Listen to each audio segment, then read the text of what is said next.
जर मिळाली नाही तर निश्चित मी आपल्या जिल्ह्याच्या नेत्या वरिष्ठ जे असतील त्यांच्या मार्गदर्शनानुसार मी या ठिकाणी अपक्ष निवडणूक लढवणार आहे। निवडणूक लढवायची म्हणलं की एक विजन या ठिकाणी असलं पाहिजे। एक विजन घेऊन मी या ठिकाणी या मतदारसंघाचा एक मॅप घेऊन मी आपल्या समोर येणार आहे।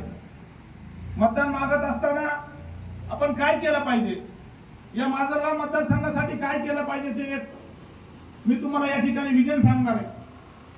माझं एक विजन आहे, या माजलगाव मतदारसंघामध्ये किमान 10,000 उद्योजक या ठिकाणी आपल्याला तयार करायचे। आज आपण पाहतो उद्योजक म्हणल्यानंतर बऱ्याच लोकांना या ठिकाणी असं वाटेल की आता उद्योजक कसे तयार करणार, उद्योजक करायला जर जायचं असेल तर त्या ठिकाणी कोटी रुपयामध्ये भांडवल लागतंय। असं काही नाही मित्रांनो, त्या ठिकाणी आम्ही एक प्लॅटफॉर्म तयार करणार आहे। 15-20 लाख रुपयामध्ये या ठिकाणी एक चांगला उद्योग निर्माण होऊ शकतो। मग पोल्ट्री फार्म सारखा उद्योग असेल, त्या ठिकाणी सेंद्रिय शेती त्या ठिकाणी करण्याचा एक पॉली हाऊसचा उद्योग असेल, किंवा या ठिकाणी शेळी पालनाचा उद्योग असेल, किंवा रेशीम सारखा उद्योग असेल, असे अनेक उद्योग या ठिकाणी आपल्याला करता येतील। मग त्या उद्योगासाठी शासनाकडून आपल्याला सबसिडी कशी घेता येईल, त्या ठिकाणी आपल्या तरुणांना त्या ठिकाणी कर्ज कसं उपलब्ध करून देता येईल। 20 लाख रुपयाचा उद्योग टाकत असताना 2 लाख रुपयाचं भांडवल जर आपल्यापाशी त्या ठिकाणी तरुणाकडे असेल तर तो 20 लाख रुपयाचा उद्योग त्या ठिकाणी चालू करू शकतो आणि त्या उद्योगातून किमान महिन्याला 1.5 ते 2 लाख रुपये त्या ठिकाणी तो उद्योजक या ठिकाणी उत्पन्न करू शकतो। म्हणलं असे 10,000 उद्योजक या ठिकाणी तयार करायचे। हे काम करत असताना मग त्यांचं प्रशिक्षणाची जिम्मेदारी असेल, प्रत्येक तालुक्यावर त्या ठिकाणी शिबिर घेतलं जाईल।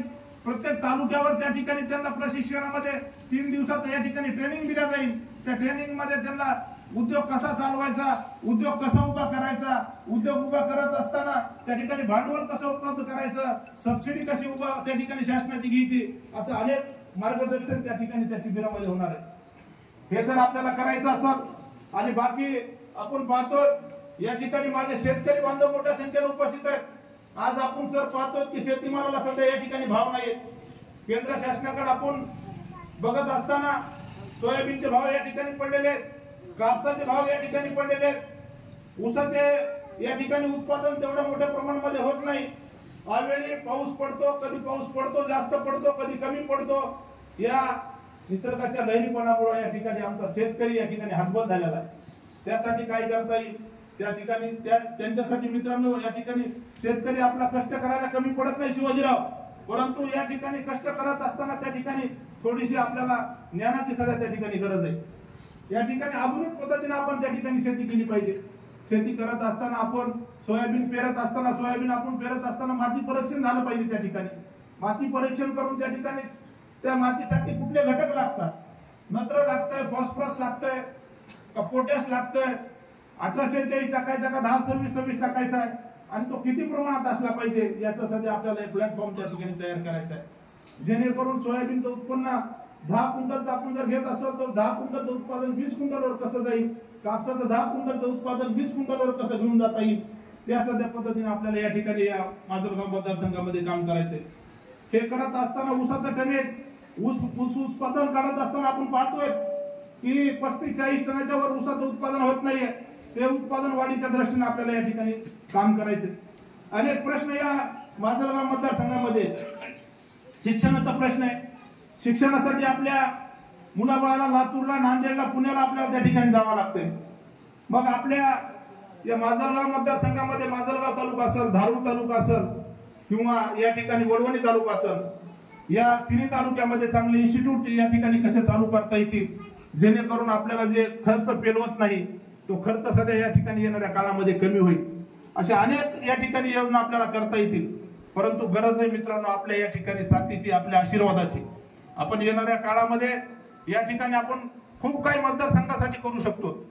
बरेच या ठिकाणी लोक उल्लंघन करतात की मी या जिल्ह्यामध्ये, या महाराष्ट्रामध्ये आणि या माजलगाव मतदारसंघामध्ये आम्ही एवढे उद्योग उभा करू, पण उद्योग उभा करून फक्त त्या ठिकाणी नोकऱ्या वाढतील शिंदे सर, परंतु उद्योजक जर उभा केला तर निश्चित त्याच्या आर्थिक जीवनामध्ये आर्थिक प्रगती झाल्याशिवाय राहणार नाही। कारण एका खेडेगावामध्ये जर आपण 30-40 उद्योजक उभा केले, खरेदी विक्री हे सगळं प्लॅटफॉर्म आमच्यापाशी तयार आहे. तुम्ही फक्त तरुणांना कष्ट करायचं काम आहे. ज्या वेळेस आपण 4 उद्योग या ठिकाणी उभा करणार आहेत, त्या 4 मध्ये तुम्ही तुमच्या आवडीचा उद्योग त्या ठिकाणी निवडा. त्या आवडीचा उद्योग निवडत असताना फक्त आपण काय करायचंय, त्याचं व्यवस्थापन करायचंय. बाकी त्याची खरेदी विक्री हे सगळं आम्ही आमच्या प्लॅटफॉर्म तयार केलेला आहे, त्या प्लॅटफॉर्म मार्फत आम्ही करणार आहे. जेणेकरून एका उद्योजकाला 1.5-2 लाख रुपये आपल्या या खेडेगावामध्ये त्याचं महिन्याला उत्पन्न कसं होईल, त्या पद्धतीने आम्ही येणाऱ्या काळामध्ये या ठिकाणी काम करणार आहेत. बाकी बरेच काही सांगता येईल, बरंच काही आपल्याला बोलता येईल, परंतु मी त्याकडे जाणार नाहीये. मी एक उद्योजक म्हणून गेल्या 20-22 वर्षापासून या कृषी उद्योगामध्ये काम करत असताना आपण पाहिलं असन, मैंद्याला एक माझी जिनिंग आहे, धारूरला एक जिनिंग आहे, भोप्याला एक माझी जिनिंग आहे, किंवा सराफी व्यवसाय आहे आमचा, माजलगावला आहे, धारूरला आहे. आणि धारूर सारख्या या छोट्याशा खेडेगावामध्ये 5000 क्विंटलचं सोयाबीनवर प्रोसेसिंग करणारं युनिट मी गेल्या 10 महिन्याखाली त्या ठिकाणी चालू केलंय. जे की लातूरला टीना आणि कृती असे मोठे युनिट आहेत, तसं युनिट आपण धारूरला त्या ठिकाणी चालू केलंय. आज आपण पाहतो लोक अनेक शहराकडे वळत आहेत, पण आपण या ठिकाणी ग्रामीण भागामध्ये संधी खऱ्या अर्थाने उपलब्ध करून दिली पाहिजे. ग्रामीण भागामध्ये त्या ठिकाणी काम करत असताना अनेक असुविधा आहेत, मला माहिती आहे. आता मी धारूर सारख्या ठिकाणी ज्यावेळेस प्लांट चालवतो सर, त्यावेळेस अनेक असुविधा आहेत. रेल्वेनं माल येत नाही, अडचणी खूप येतात, लाईटची व्यवस्था नाहीये, पाण्याची व्यवस्था त्या ठिकाणी कमी आहे.